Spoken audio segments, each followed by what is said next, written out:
Hi hello welcome to women collective. నేను మీ journalist విప్లవశ్రీ. ఒక చిన్న ఘటనను చూసిన నేను. చిన్న ఘటన అని ఎందుకు అనాల్సి వస్తుంది, అంత పెద్ద ఘటనని అంటే మన సమాజంలో ఒక స్త్రీకి అత్యాచారం జరిగితే చాలా మామూలు విషయం అయిపోయింది. ఎక్కడ అత్యాచారం జరగదు అని చెప్పేసి మనం లిస్టు వెతుక్కోవాల్సిన పరిస్థితి వచ్చింది. ఎందుకంటే ప్రతి చోట కూడా ఈ మధ్య అత్యాచారాలు జరుగుతూనే ఉన్నాయి, ఎడతెరిపి లేకుండా. ఫర్ ఎగ్జాంపుల్, ఇళ్లలో సొంత కుటుంబీకులు అత్యాచారం చేసిన వార్తలు వెలుగులోకి వచ్చాయి.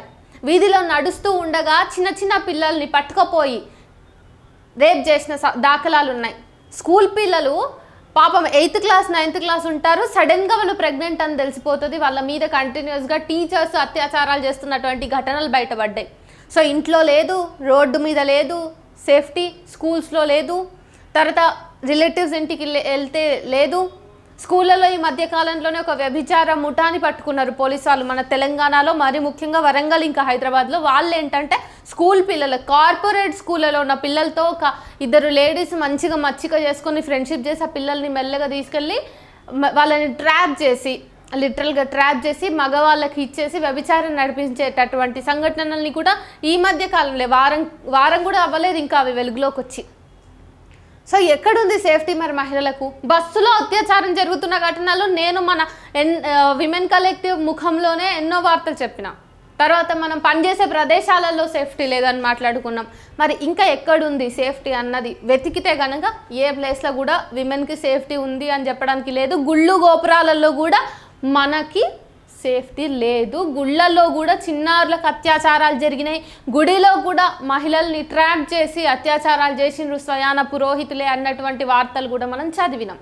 బహుశా నన్ను అడిగితే ఎక్కడ అత్యాచారాలు ఉండవు అని అడిగితే నాకు తెలిసి మసీదుల్లో అత్యాచారాలు జరగవేమో. అది కూడా ఎందుకు? అందులోకి మహిళల ప్రవేశం లేదు కాబట్టి.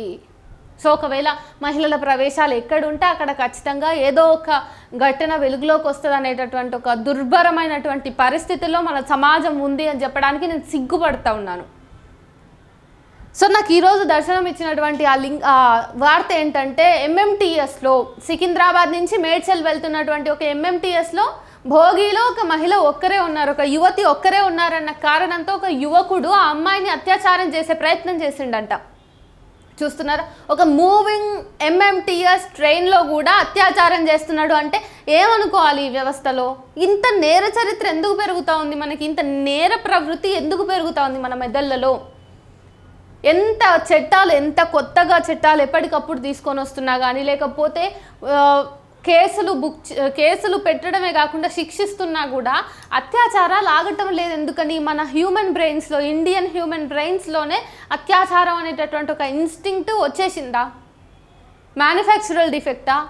ఏమనాలి? ఎవరిని నిందించాలి? ఈరోజు ఒక మూవింగ్ ట్రైన్లో, ఎంఎంటీఎస్ ట్రైన్ అంటే చాలా స్టాప్స్ ఉంటాయి. ప్రతి 5 నిమిషాలకు ఒక దగ్గర స్టాప్ వస్తుంది. ప్రతి 5 నిమిషాలకి కొత్త ప్యాసింజర్స్ ఎక్కే అవకాశం ఉంటుంది, ఉన్న ప్యాసింజర్స్ దిగే అవకాశం కూడా ఉంటుంది. అంటే కనీసం గ్యాప్ లేకుండా మంచిగా బ్రేక్స్ ఇస్తూ చాలా సెక్యూర్డ్గా జనాలు కనిపించేలాగానే ఉండేటటువంటి జర్నీ ఇది. సికింద్రాబాద్ టు మేడ్చల్ అంటే పెద్ద దూరం కూడా కాదు మళ్ళీ ఎంఎంటీఎస్లో వెళ్ళాలంటే.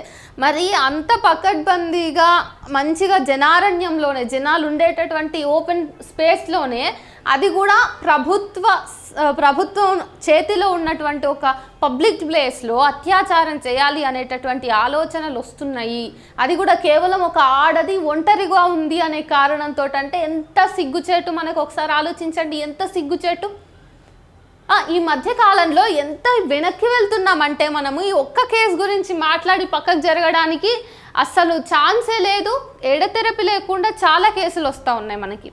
నేను మీకు ఎగ్జాంపుల్ కూడా చెప్తా. రీసెంట్గా నిర్భయ హత్యకి సంబంధించి ఎవరైతే నిందితులు ఉన్నారో వాళ్ళకి ఉరిశిక్ష వేయాలి అని చెప్పేసి జడ్జిమెంట్ వచ్చిన నేపథ్యంలో ఎవరైతే నిందితుల తరఫున ఉన్నటువంటి అడ్వకేట్ ఉన్నారో ఆయన చేసిన వ్యాఖ్యలు చాలా కోపం తెప్పించినాయి. కాకపోతే నేను ఒక బాధ్యత గల పౌరురాలిగా, ఒక బాధ్యత గల మహిళా పౌరురాలిగా, ఒక ఆడపిల్లగా నేను చట్టానికి లోబడి ఉన్నా కాబట్టి చాలా కూల్గా ఉన్నా. ఒకవేళ ఈ చట్టాలు లేకపోతే అట్లాంటి మాటలు మాట్లాడిన వాడి పరిస్థితి ఏంటి? ఇక్కడ మనం అర్థం చేసుకోవాలి ఏంటి? ఆ నిందితులకు సంబంధించిన అడ్వకేట్ అంటున్న మాటలు ఏంటి? వీళ్ళని దేశ సరిహద్దు దగ్గరికి పంపించి దేశభక్తిని పెంపొందించుకోవడానికి వాళ్ళకి ప్రయత్నం చేయించాలి, వాళ్ళకి అట్లా ఇవ్వాలి, ఆ శిక్ష వేయాలి, ఉరి శిక్ష కరెక్ట్ కాదు అని అంటారా? అంతేకాకుండా మళ్ళీ అర్ధరాత్రి అమ్మాయిని, తన కూతుర్ని అంటే నిర్భయను పబ్లిక్ ప్లేస్లో ఒక బస్లో ఉంచింది, అంటే బయట తిరిగే అవకాశం ఇచ్చింది, అంత స్వేచ్ఛ ఇచ్చింది. సో వాళ్ళ తల్లిది తప్పు అని చెప్పేసి అంటాడా? పూర్తిగా మనకి కేసు అంతా అయిపోయి జడ్జ్మెంట్ కూడా వచ్చిన తర్వాత మీడియా ముందుకు వచ్చి అసలు ఒక నిందితుని పక్షాన ఉన్నటువంటి లాయర్ అంత జరిగిన తర్వాత ఎట్లుండాలి? ఆయన తప్పుడు కేసుని వాదించినందుకు గాను ఆయన గిల్ట్గా ఫీల్ అవ్వాలి. అదే వదిలేసి ఎవరైతే బాధితులు ఉన్నారో ఆ బాధితురాలు అక్కడ ఆ టైంకి ఉండడమే తప్పు, ఆమెనే అక్కడ లేకపోతే ఈ ఘటననే జరగదు కదా అని చెప్పేసి విక్టిమ్ బ్లేమింగ్ అనేటటువంటి పెరిగిపోయింది. చూడండి, దయచేసి అమ్మలారా, అక్కలారా, ఆడపిల్లలారా, మీ ఇంట్లో ఆడపిల్లలకు కానీ మీకు కానీ మీ ఏజ్ ఎంతైనా సరే, మీరు చిన్నపిల్ల అయినా సరే, మీరు పెద్ద ముసలావిడైనా సరే, ముందు మీరు సెల్ఫ్ డిఫెన్స్ స్కిల్స్ నేర్చుకోండి. మీ బ్యాగుల్లో పెప్పర్ స్ప్రేని క్యారీ చేయండి. మీరు తీసుకోవాల్సినటువంటి జాగ్రత్తలు తీసుకోండి. మీకు ఆపత్కాలం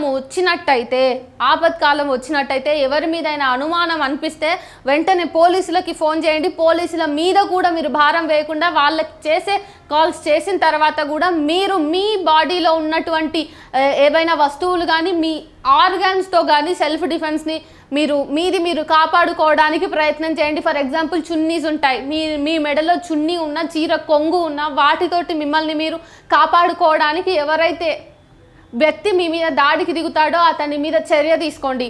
మనందరికీ న్యాచురల్గా మన బయోలాజికల్గా నేచర్ ఇచ్చినటువంటి ఒక డిఫెన్స్ స్కిల్స్,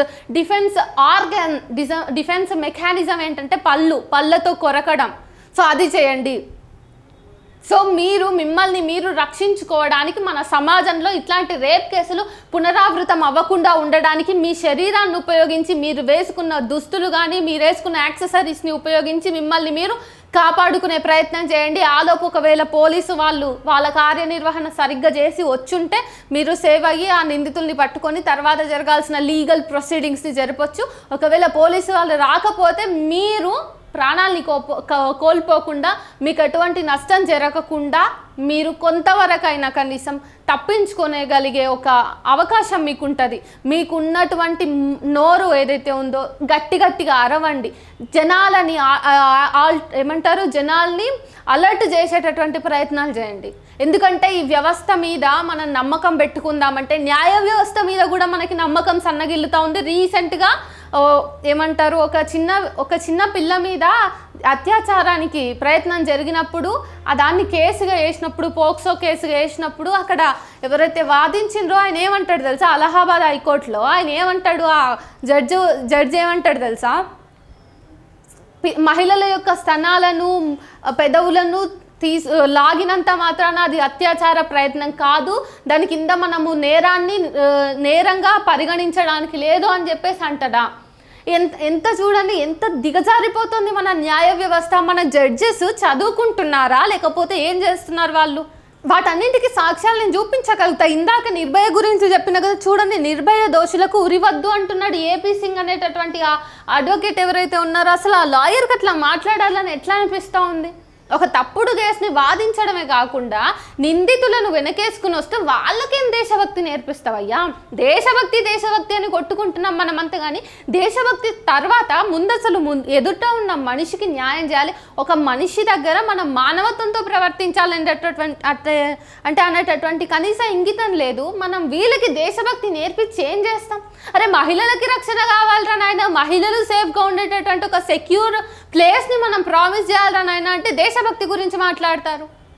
ఈ రైట్ వింగ్కి సంబంధించిన వాళ్ళకి ఎక్కడ ఏం మాట్లాడాలి, ఎక్కడ ఎవరిని నిందించాలి, ఎక్కడ ఎవరిని శిక్షించాలి అనేటటువంటి కనీస ఇంగిత జ్ఞానం లేదా? ఎన్ని ప్రశ్నలు వస్తూ ఉన్నాయి. ఈరోజు ఒక ఆడపిల్లగా నా ఆగ్రహంలో చాలా న్యాయం ఉంది.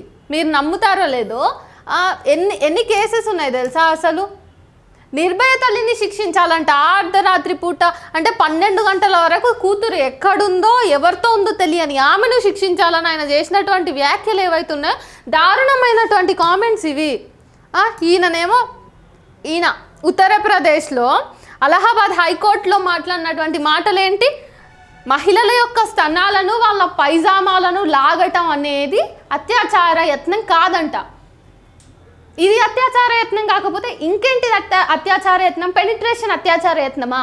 పెనిట్రేట్ అయితే తప్ప ఇంకా రేప్ కాదు అని చెప్పేసి మీరు నిర్ధారణ చేసేసి మిగతా అందరినీ పై పనులు అన్నింటినీ ఇది రేప్ కాదు, ఇది అప్రోచ్ ఫర్ రేప్ కాదు అని చెప్పేసి అందరిని వదిలేస్తారా? అసలు కోర్టులు ఎందుకున్నాయి? కనీసం మరే నిందితులకి సైకియాట్రిక్గా వాళ్ళకి ఏం చేయాలో అది చేసి నేర ప్రవృత్తి పెంచకుండా ఏదైనా చర్యలు తీసుకుందాము, పూర్తి స్థాయిలో రీసెర్చ్ చేద్దాం, మనుషుల హ్యూమన్ బ్రెయిన్స్ మీద ఒక స్టడీ చేద్దాము అనేటటువంటిది ఏమైనా ఉందా? ఎంతసేపు ఎవరైతే నిందితులు ఉన్నారో వాళ్ళ చుట్టూ ఉన్నటువంటి పరిస్థితుల్ని బట్టే నువ్వు జడ్జిమెంట్ పాస్ చేస్తాను అంటే, నువ్వు అంత చదువులు చదువుకొని అంత పోటీ ప్రపంచంలో అంత దూరం ఎదిగి ఒక హయ్యర్ లెవెల్ ఆఫ్ హైరార్కీలో ఉంటే మాత్రం ఎవడికి వచ్చింది న్యాయం? సామాన్య ప్రజల వరకు కూడా న్యాయం అందాలి అన్నదే కదా ద హోల్ స్పిరిట్ ఆఫ్ ఏమంటారు ఈ న్యాయ వ్యవస్థది. మరి అట్లాంటప్పుడు ఇప్పుడు నీకు ఒక మహిళల స్తనాలు పైజామాలు లాగితే కూడా రేపు కాదు అంటున్నారంటే, అసలు మీరు జడ్జి అని అనాలంటేనే నాకు చాలా పెయిన్ఫుల్గా ఉంది. చూడండి అసలు అలహాబాద్లో అది కూడా ఒక రేపు 11 ఏళ్ళ ఒక చిన్నారి మీద ఎంత దారుణం ఇది అసలు. ఒక 11 ఏళ్ళ చిన్నారి ఇక్కడ విక్టిమ్ బాధితురాలైనప్పుడు జడ్జి ఒక హైకోర్టు జడ్జ్ ఇట్లాంటి వ్యాఖ్యలు చేస్తున్నాడంటే మనం ఎంత వెనక్కి వెళ్తున్నాం? రీసెంట్గా శర్మ అనేటటువంటి ఒక హైకోర్టు జడ్జి వాళ్ళ ఇంట్లో అగ్ని ప్రమాదం జరిగినప్పుడు కోట్ల కొద్ది డబ్బులు బయటపడ్డాయి. అసలు న్యాయ వ్యవస్థలో ఉన్నటువంటి జడ్జీలు వాళ్ళ పదవీ కాలం తర్వాత రాజకీయ పార్టీల్లోకి వస్తున్నటువంటి సంఘటనలు కూడా మనం చూసినాం. అసలు న్యాయ వ్యవస్థ అనేది స్వయం ప్రతిపత్తితోటి అయినా కనీసం న్యాయం చేసే విషయంలో అయినా కొంచెం ప్రజాపక్షాన ఉండాలి కదా. ఏం నడుస్తుంది అసలు? ఎటుపోతున్నాం మనం? మళ్ళీ మనువాదం వైపు వెళ్తున్నామా? మహిళల యొక్క ప్రధాన శత్రువు ఎవరు అంటే ఇప్పుడు సమాజము, వ్యవస్థ అంతా ఇదే అయిపోతుంది కదా. ఇంకా ఈ సమాజంలో ఈ వ్యవస్థలో కోర్టులే ఇట్లాంటి జడ్జిమెంట్ని ఇట్లాంటి స్టేట్మెంట్స్ని పాస్ చేస్తున్న సందర్భంలో ఎక్కడుంటారండి ఒక మహిళ సేఫ్గా? ఒక 11 ఏళ్ళ చిన్నారికి సేఫ్టీ లేదు మన సమాజంలో. ఎట్లా తీసుకోవాలి ఇట్లాంటి పరిణామాలన్నింటినీ? ఖచ్చితంగా ప్రభుత్వాలు ఏమరుపాటుతో ఉండి ఇట్లాంటి ఘటనలలో ఇట్లాంటి తీవ్రమైన వివాదాస్పద వ్యాఖ్యలు చేసి మహిళలంటే కొంచెం కూడా రక్షణ కల్పించే బాధ్యత లేకుండా ప్రవర్తిస్తున్నటువంటి ఇట్లాంటి నీచ జడ్జిలని తక్షణం శిక్షిస్తూ ఇంకా వేరే జడ్జి నైతికంగా ఆలోచించకుండా ఉండేటటువంటి ఆస్కారం లేకుండా ప్రతి ఒక్కరూ కూడా ప్రజల శ్రేయస్సు కోసం ఎవరైతే బాధితులు ఉన్నారో బాధితులకి న్యాయం చేసే విధంగా మాత్రమే ఉండేలాగా చర్యలు తీసుకోవాలి.